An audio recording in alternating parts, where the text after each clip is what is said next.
ప్రభుత్వం ఒక పేదవాడికి కొన్ని చిన్న చిన్న వ్యాపారాలున్నాయి. చిన్న చిన్న ఉన్నాయి వ్యాపారాలు. వాళ్ళ యొక్క జాబ్స్ ఉన్నాయి. పెద్దవాళ్ళకి లక్షల కోట్ల వ్యాపారాలు ఉన్నాయి. మరి ప్రభుత్వాలు లక్షల కోట్లు చిన్నవారికి, పెద్దవారికి కలిపి అదే స్లాబ్ సిస్టమ్ పెడుతుంది. లక్షల చిన్న చిన్న వాళ్ళు చిన్న చిన్న వాళ్ళకి ఆ స్లాబ్‌లో పడేయడం ఏంటి? లక్షల కోట్లలో వ్యాపారం చేసే వాళ్ళకి అదే స్లాబ్ వర్తిస్తుంది అని చెప్పి అంటారు. మరి దీన్నేమంటారు? ఇది అసమానత కాదా? మొన్ననో పేపర్‌లో చదివాను. ప్రపంచంలో ఉన్నటువంటి మొదటి 10 మంది ధనవంతుల్లో 8 మంది ఇండియాలోనే ఉన్నారని తెలిసింది. ఓహ్! సూపర్. నాకు చాలా బాధ కలిగింది. ఎందుకంటే 140,00,00,000 జనాభా ఉన్నటువంటి అంటే దాదాపుగా భారతదేశంలో 8 మంది వరకు అత్యంత సంపన్నులు ఉన్నారు. కానీ వీళ్ళ మధ్యలో ఆదాయ అసమానతలు మాత్రం విపరీతంగా ఉన్నాయి. ఇది చాలా శోకింపదగినటువంటి విషయం అనిపించింది. అయితే ప్రభుత్వాలు ఎప్పటికప్పుడు నిఘాలు పెడుతూనే ఉంటాయి. ఏ ప్రభుత్వం కూడా తన అస్తిత్వాన్ని దాటుకొని వ్యాపారులకు గానీ, ఇతర మోసకారులకు గానీ ఎప్పుడు సహాయం చేయదసలు. వాళ్ళ మీద నిఘా పెడుతూనే ఉంటారు. ఇంటెలిజెన్స్ వాళ్ళు ఎప్పటికప్పుడు ఎవరెవరు ఏం వ్యాపారాలు చేస్తున్నారు, అందులో అవినీతి ఎంతవరకు జరుగుతుందనేది ఇన్ఫర్మేషన్ గవర్నమెంట్‌కి వస్తూనే ఉంటుంది. కానీ ఇక్కడ వ్యాపారులు ఏందంటే కొంతమంది శతకోటి దరిద్రానికి అనంతకోటి ఉపాయాలని ప్రభుత్వాలు ఏదన్నా ఒక మోసకారి వ్యాపారాన్ని రద్దు చేస్తుంటే మళ్ళీ ఇంకో కొత్తది పుట్టుకొస్తుంది. కాబట్టి ప్రభుత్వాలనైతే దూషించాల్సిన పని లేదు. ప్రజలు కూడా అవేర్‌నెస్ ఒక్క ప్రభుత్వమే ఏ పని చెయ్యలేదండి.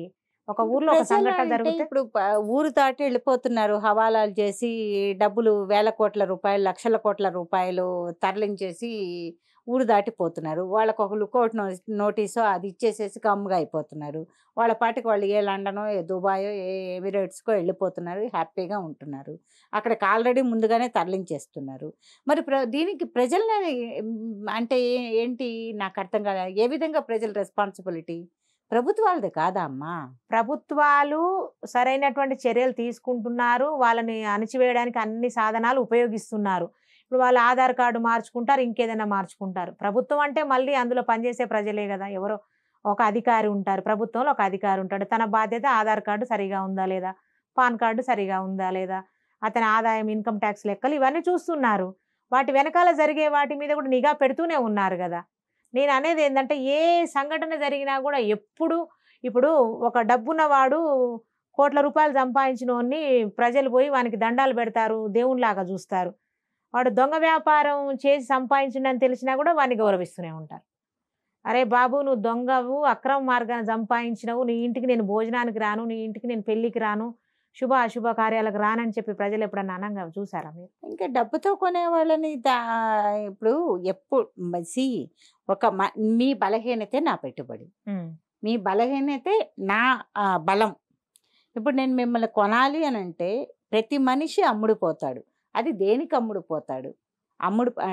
డబ్బుకు అమ్ముడుపోతాడా? ప్రేమకు అమ్ముడుపోతాడా? స్నేహానికి అమ్ముడుపోతాడా? వ్యాపారానికి అమ్ముడుపోతాడా? బంధుత్వానికి అమ్ముడుపోతాడా? కామానికి అమ్ముడుపోతాడా అని నిర్ణయించుకోవాల్సిన బాధ్యత మనదుంది అని మీరు అంటున్నారు.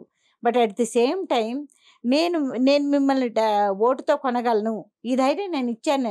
మీరు 5,000కి లొంగల, 10,000 అంటున్నా. ఏదో ఒక పాయింట్లో ఏముంది, 10,000 వచ్చేస్తున్నాయి కదా, ఓటు 10,000కి ఈ పార్టీ వస్తుంది, ఆ పార్టీ వస్తుంది, ఓ పార్టీ వస్తుంది, కొనేస్తాం, డబ్బులు వస్తాయి అంటే ఇప్పుడు ప్రజలది తప్ప, ప్రలోభ పెట్టే రాజకీయ పార్టీలది తప్ప, మనం సమాజంలోకి పోయినప్పుడు విజిలెన్స్ చేయాల్సిన ప్రభుత్వాన్ని తప్ప? ప్రభుత్వం విజిలెన్స్ చేస్తూనే ఉంటుంది. ఎంతో కొంత అవకతవకలనే జరుగుతాయి. ఎవ్వరు కూడా 100% ఖచ్చితంగా పనులు చేయలేరు. కొన్ని లోపాలు జరుగుతూ ఉంటాయి. ప్రభుత్వాలు ప్రజలు కలుపుకొని పనిచేయాలి. ఏ పని చేయాలన్నా, ఏ విజయం సాధించాలన్నా. ఇప్పుడు ప్రభుత్వాలు గెలవడం కోసం రాజకీయ పార్టీలు 10,000 ఇస్తున్నారంటే వాడు నిన్ను ప్రలోభ పెడుతున్నాడని తెలిసినప్పుడు నువ్వు ఆ 10,000 తీసుకోకూడదు కదా. తీసుకుంటున్నావు అంటే మరి అవినీతి పెరుగుతుందనే కదా అర్థం. అవినీతి పెరుగుతుందంటే అక్రమ వ్యాపారాలు వస్తున్నానే కదా. అక్రమ వ్యాపారులే కదా ఇప్పుడు వీళ్ళకు రాజకీయ పార్టీలకు డబ్బులు ఇండైరెక్ట్గా అందించేది, పార్టీలకు గెలవడం కోసం అని చెప్పి పెట్టుబడులు పెట్టేది. మరి ఇట్లాంటప్పుడు ఇదంతా ఒక సైకిల్ లాగా తిరుగుతుంది వ్యవస్థలో. ఇప్పుడు ఈ సైకిల్ని ఎక్కడో చోట ఆ చైన్ బ్రేక్ చేసే వాళ్ళు కావాలి. వాళ్ళు ఎవరంటే ఎక్కువ సంఖ్యలో ఉన్నది సాధారణ ప్రజలు. సాధారణ ప్రజలు తలుచుకుంటేనే ఏమన్నా అవుతుంది. గెలుస్తామన్న పార్టీలను ఓడిస్తున్నారు, ప్రజలు ఓడతాయన్న పార్టీలను గెలిపిస్తున్నారు. ఎన్నో రకాల జిమ్మిక్కులు జరుగుతున్నాయి. అంటే ప్రజల చేతుల్లో ఒక గొప్ప ఆయుధం ఉంది ఓటు అనేది.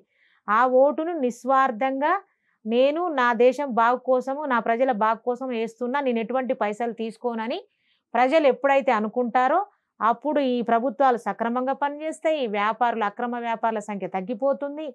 ఈ పేద ధనిక వ్యత్యాసాలు పోతాయి. చాలా జరుగుతాయి మార్పులు. Coming to the same point, slab లక్షల కోట్లు సంపాదించే వాళ్ళకి ఒకే స్లాబ్ సిస్టము. ఆ స్లాబ్ సిస్టంలో పేదవాళ్ళు కూడా మధ్యతరగతి వాళ్ళు కూడా ఇరుక్కుంటున్నారు.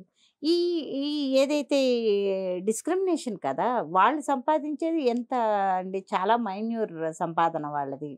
వాళ్ళకి వీళ్ళకి కలిపి ఒకే ట్యాక్స్ విధానం అని అంటే అది లేదు, దాంట్లో కూడా పరిధులు ఉన్నాయి కదా. ఇన్కమ్ ట్యాక్స్ కు కూడా ఇంత ఆదాయం ఉన్న వాళ్ళకి ఇంత ట్యాక్స్ కట్టాలనేది ఉంది.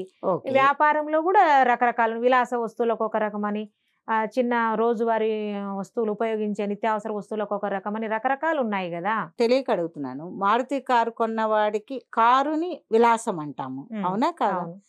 ఇప్పుడు కార్ని విలాసం అన్నప్పుడు మారుతి కారు, రేంజ్ రోవరు ఒకే ట్యాక్సా? ఒకటే రకంగా ట్యాక్స్. అసలు కార్ అనేదే విలాసం. కారునే విలాసం, ఓకే. అవును. మారుతి 800లో నడిచే వాళ్ళు, మారుతి 800 యొక్క కాస్ట్ ఎంత ఉంటుంది? Very limited cost. అది నేను ఏ బ్యాంక్ ఎంప్లాయో, ఏ టీచరో ఏదో కష్టపడి వాళ్ళ సంపాదనతో కొనుక్కుంటారు, లేదా అప్పుడెప్పుడే ఎదిగిన వ్యాపారంతో. రేంజ్ రోవర్ స్థాయి అంటే వాళ్ళది ఎంత కోట్లు. వాళ్ళ ఆ రెండిటికి ఒకే, రోల్స్ రాయిస్కి, రేంజ్ రోవర్కి, లంబార్గినికి, మారుతి 800కి, స్విచ్కి ఒకటే ట్యాక్స్ పెట్టేస్తారు. ఇక్కడ ఏంటంటే ప్రదర్శన ప్రభావం అంటారు దాన్ని. ఏంటంటే వాళ్ళ కారు ఉంది, నేను కూడా ధనవంతుని అనిపించుకోవాలంటే నేను చిన్నదో పెద్దదో మారుతి 800cc ఏదో ఒకటి కొనుక్కోవాలనే ఇది తోటి తప్పితే, సాధారణలకి పబ్లిక్ ట్రాన్స్పోర్ట్ ఉన్నాయి, రైళ్ళు ఉన్నాయి, బస్సులు ఉన్నాయి, వాటిల్లో వెళ్ళొచ్చు. కానీ నేను నా సౌకర్యాన్ని దాటుకొని నా కుటుంబం మాత్రమే వెళ్ళడానికి ఒక కారు కొంటున్నా అంటే నువ్వు విలాస వస్తువుల పరిధిలోకి వచ్చేసినావు. ఏదో ఒకటి పెట్టాలి కదా. That is I think very debatable point Indira. ఎందుకనంటే నేను నా ఫ్యామిలీ, నేను కష్టపడి సంపాదిస్తున్నాను, నేను, నా పిల్లలు సంపాదిస్తున్నారు, నా భర్త సంపాదిస్తున్నారు, మేము ముగ్గురం సంపాదిస్తున్నప్పుడు స్కూటర్ ఇంతకాలం సైకిలో స్కూటరో వాడుకుంటే ఇప్పుడు ఒక చిన్న కారు తీసుకున్నప్పుడు, చిన్న కారుకి నేను చెప్పేది చిన్న కారు, చిన్న ఆదాయము, చిన్న ట్యాక్స్ ఉండి, పెద్ద వ్యాపారాలు, లక్షల కోట్ల వ్యాపారాలు చేసేవాళ్ళు, లక్షల కోట్ల మీద సంపాదించేవాళ్ళు ఆ కార్లు, ఆ విలాసవంతమైన కార్లు ఏదైతే చెప్పుకుంటున్నాం, రేంజ్ రోవరో, లేకపోతే రోల్స్ రాయిసో, లేకపోతే ఇంకొకటి వోల్వో ఏదో పెట్టుకుంటున్నాం. ఇలాంటి కార్లకి వాళ్ళకేసే ట్యాక్సే ఇది కూడా విలాసం అని అంటే ఎలా? విలాస వస్తువుల లిస్ట్ అనేది ఒకటి ప్రభుత్వం ప్రకటిస్తుంది. ఇందులో ఉన్న విలాసాలు, ఇవి సౌకర్యం కోసము, ఇవి నిత్యావసరాల కోసం అని డివైడ్ చేసుకుంటుంది. ఇప్పుడు ఏదో ఒక నియమం పెట్టుకోవాలి కదా, ఎవరి ప్రత్యేకత వాళ్ళకు ఉండడం కోసం వస్తువుల మధ్యలో కూడా పెట్టుకుంటారు. వాళ్ళు ఇన్కమ్ ట్యాక్స్ ఎక్కువ కడతారు కదా. ఎవరైతే మీరు చెప్పిన 1000 కోట్లు సంపాదించిన వాళ్ళు కట్టేటువంటి ఇన్కమ్ ట్యాక్స్ ఎక్కువ, వాళ్ళ ఆస్తిని బట్టి వాళ్ళు ట్యాక్స్ కట్టుకుంటారు, వీళ్ళ ఆస్తిని బట్టి వీళ్ళు కట్టుకుంటారు. కానీ ఆ కామన్ వస్తువులు, కార్లు ఏవైతే ఉన్నాయో ఎవరి కారు మీద వాళ్ళకి ఒక పర్సెంటేజ్ అది కామన్ ఉంటుంది ట్యాక్స్. అంటే రేంజ్ రోవర్ కైనా ఫిక్సే, దీనికైనా ఫిక్స్ ఫిక్స్. ఆదాయం మాత్రము ఇప్పుడు 1000 కోట్ల రూపాయల ఆదాయము అతను కట్టే ఇన్కమ్ ట్యాక్స్ ఎక్కువ మొత్తంలో ఉంటుంది కదా ప్రభుత్వానికి.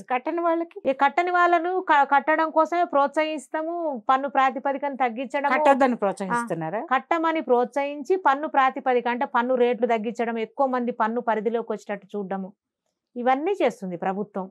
ఇప్పుడు మనము అందరు నీతిమంతంగా బతకాలనే చూస్తారు ప్రభుత్వాలు. కొందరు దొంగలు ఉంటారు, కొందరు మోసగాళ్ళు ఉంటారు, వాళ్ళను కూడా ప్రభుత్వ పరిధిలోకి, ప్రభుత్వ కనుసన్నల్లోకి రావడానికి స్లాబ్ సిస్టమ్ అందరికీ వర్తించడము, ఒకటే స్లాబ్ సిస్టమ్ అనేది wrong sign to the public కదా. ఇప్పుడు ఇన్కమ్ ట్యాక్స్ లో ఒకటే స్లాబ్ సిస్టమ్ ఎక్కడుంది మీకు? 3 లక్షల వరకు 5%, 5 లక్షల వరకు 10%, ఇట్లా పెంచుకుంటూ పోయారు కదా. మీకు సంవత్సర ఆదాయం 3 లక్షల వరకు ఉంటే మీరు ఒక 5% కడితే చాలు. ఓ 10 లక్షల వరకు ఉందనుకోండి, మీరు ఒక 5% కడితే చాలు. 15 లక్షలు ఉందనుకోండి, మీరు 20% కడితే చాలు అని స్లాబ్స్ వేరువేరు ఉన్నాయి అందులో.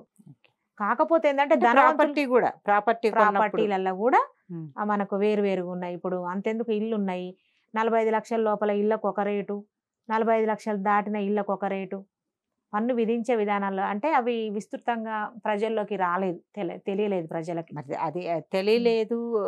అంటే తెలియజేయడం అనేది ప్రభుత్వాల బాధ్యతే కదా. మీకు ఒక చిన్న విషయం చెప్తా. చెప్పండి. ఇప్పుడు వృత్తి పన్ను ఉంది, నెలకు 15,000 రూపాయల వరకు ఆదాయం ఉన్న వాళ్ళకి జీతం 15,000 వాళ్ళకి ఎటువంటి ట్యాక్స్ లేదు.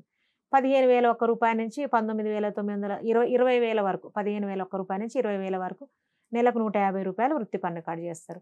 20,000 పైన ఎంత ఉన్నా కూడా 200 కట్ చేస్తారు.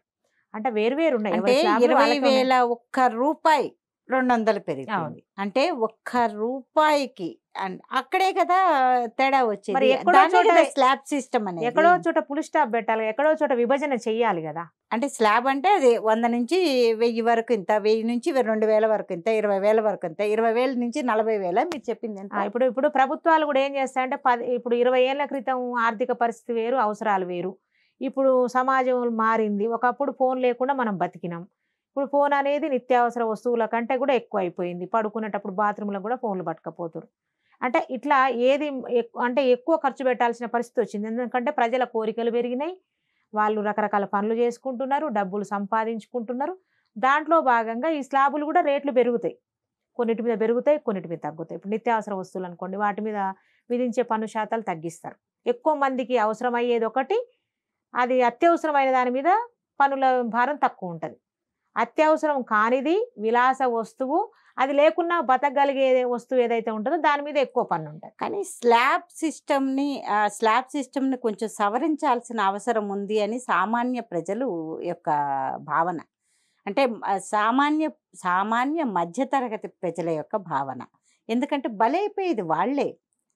ఎప్పుడైనా సరే ఈ స్లాబ్ సిస్టంలో 100 నుంచి 1000 వరకు ఒక స్లాబ్, 1000 రూపాయి నుంచి 10,000 వరకు ఒక స్లాబ్, 10,000 రూపాయి నుంచి 20,000 వరకు ఒక స్లాబ్ అన్నప్పుడు ఆ రూపాయి తేడాలో మనం ఆ స్లాబ్లో పడిపోవడం అనేది.